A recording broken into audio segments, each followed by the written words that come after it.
Sinimulan ng himay-himayin ng Kamara ang mga ebidensya sa reklamong impeachment laban kay Ombudsman Merceditas Gutierrez.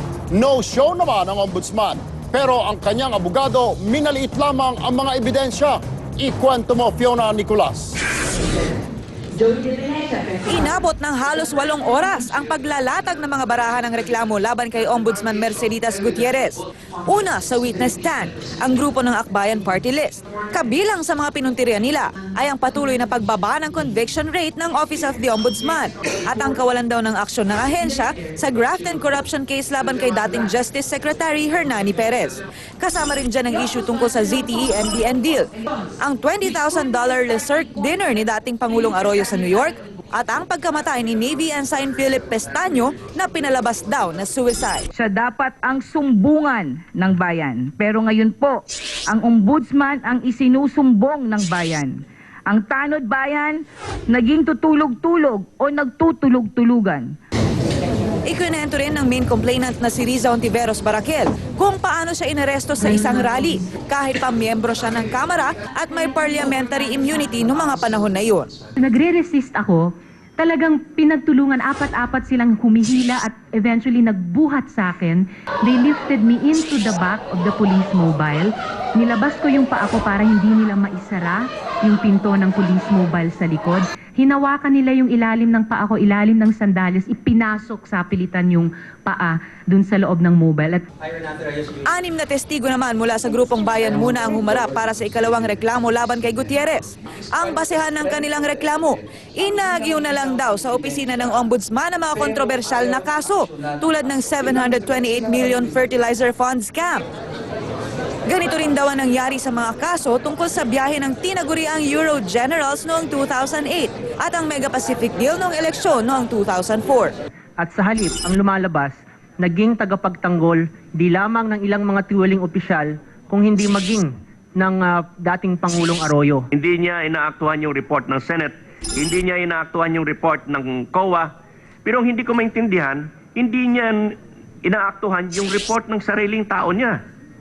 Report ng kanyang Field Investigation Office na nabagpapatunay na talagang napakaraming katiwalian. Minaliit naman ang kampo ni Gutierrez ang mga ebidensya. Tingin pa ni Attorney Anacleto Diaz, sinuswerte lang ang mga complainant dahil suportado ng palasyo ang impeachment ni Gutierrez.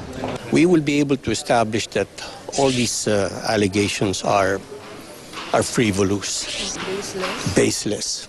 Wala ang ombudsman sa Kamara, pero ang mga testigo, full force. May backup pa silang supporter tulad ng dating COA auditor na si Heidi Mendoza. Ipinagpaliban ng hearing sa March 8. Imbitado ulit si Gutierrez para ibigay ang kanyang panig. Kung hindi pa rin niya ito sisiputin, pagbobotohan na ng komite kung may probable cause ang mga reklamo. Fiona Nicolas, News 5. Hindi pa man natatapos ang presentasyon ng ebidensya sa Justice Committee ng Kamara ngayong araw, minaliit na ng kampo ni Ombudsman Merceditas Gutierrez ang mga gustong ma-impeach ang Ombudsman.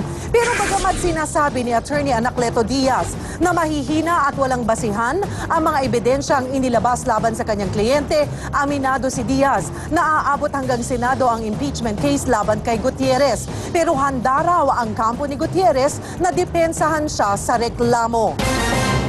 Ang palasyo naman, pinayuhan si Ombudsman Merceditas Gutierrez na mag-isip-isip na kung dapat pa siyang manatili sa pwesto. Marami raw pwedeng gawin si Gutierrez gaya ng pagbibitiw, pero siya pa rin daw ang bahalang magdesisyon. Suportado ng palasyo ang paggulong ng impeachment sa Kamara, pero nirerespeto pa rin nila ang tamang proseso. Tila isinisi rin kasi ng palasyo sa Ombudsman ang nangyaring hostage-taking crisis noong Agosto.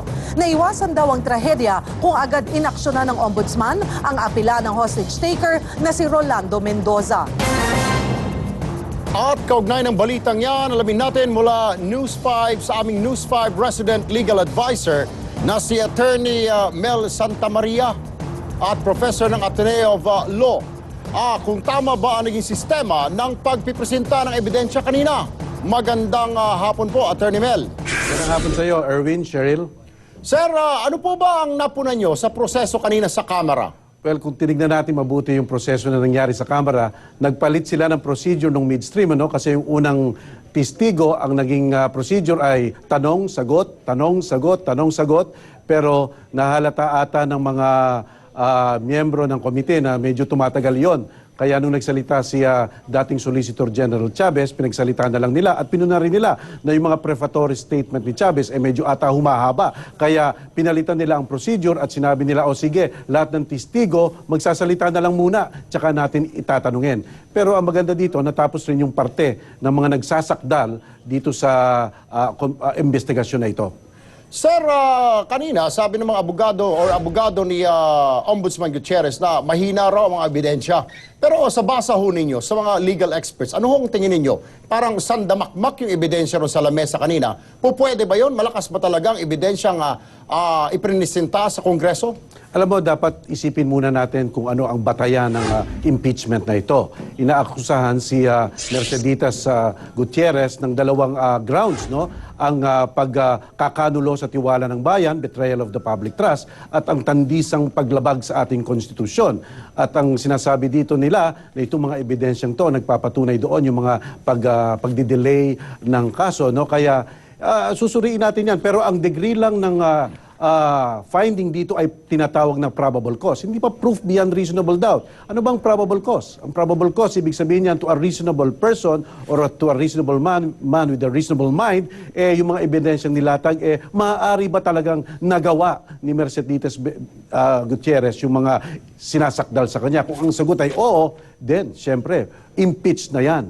At kung hindi, hindi yan impeach, pero idudulog pa rin yan sa kabuuan ng mababang kapulungan. Kung sakasakali pong lumusot ito sa Kongreso and then ito po ay dadalhin sa Senado at kung ito ay lulusot na sa Senado, ano na mangyayari after that?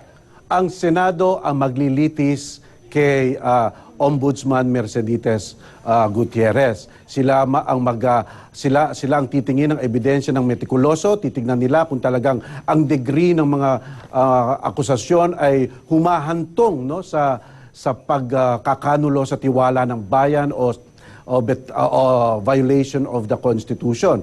At kung napatunayan nila na ito ay siyang nangyari, well, ang mangyayari, tatanggalin siya sa posisyon niya at ipagbabawal na siya ay magkaroon pa ng posisyon sa ilalim ng Republika ng Pilipinas. Alright sir, diretsahan na po. Yung isa pong huling katanungan namin sa inyo.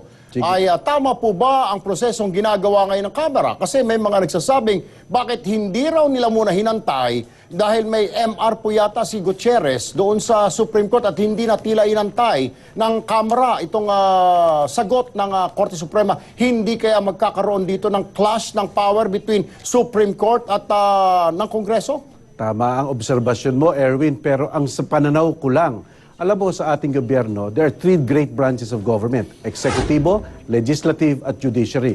Nung pinatigil sila ng judiciary, sinabi ng Kongreso, o sige, we will defer to your action, we will respect your decision. Pero ngayon at na-desisyon na ng judiciary, ng Korte Suprema, na talagang pwede na silang umusad, siguro sinasabi naman ng Kongreso, kami naman ang pagbigyan nyo. Kasi sila ang may kapangyarihan mag-impeach, no, na sa saligang batas natin. Pero kung hindi sila, kaya ang solusyon dyan, dapat resolusyon na ng Supreme Court sa lalong madaling panahon. Alright, maraming salamat sa iyo, Attorney Mel Santamaria. Maraming salamat.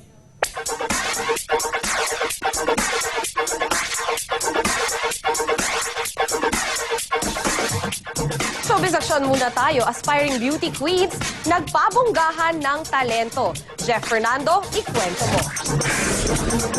Hindi nagpahuli sa contestants ng talentadong Pinoy ang mga kandidata ng Binibining Pilipinas. Sa annual talent competition, nagpakitang gilas ang ilan sa kanila sa pagkanta.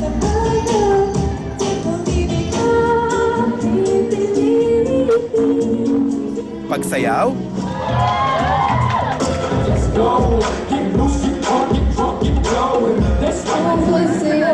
paggarap at pagbi-beatbox.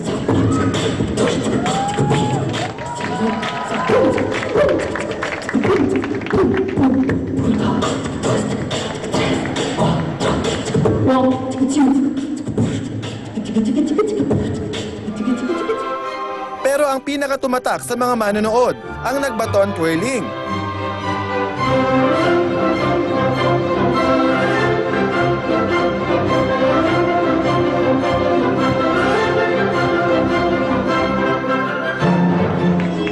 At ang nagpakitang gila sa wushu o Chinese martial arts.